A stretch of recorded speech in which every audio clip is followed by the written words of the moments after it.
មកតែគ្នាប្រភេទកសែងសើប្រភេទប្រអប់កែចេះមានចូលស្តុកវិញណាប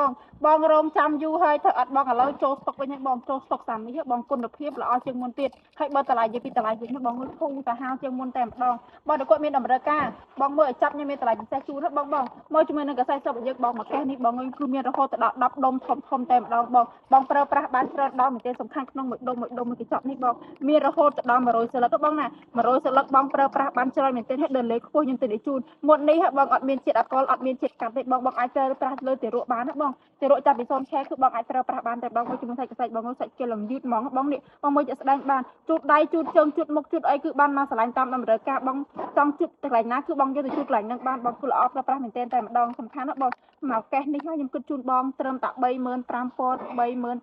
តែប៉ុណ្ណោះក្នុងមួយកេះនេះបងទទួលបានរហូតដល់10ដុំធំអញ្ចឹងហ្មងណាបងចឹងមកតែគាត់មានតម្រូវការបងដាក់កំងយកឥឡូវបានតមានប្រមូលសិនហើយស្តុកខ្ញុំមានតិចមែនទេបងមកមុនបានមុនមកក្រោយប្រហែលអត់មានស្តុកណាបងណា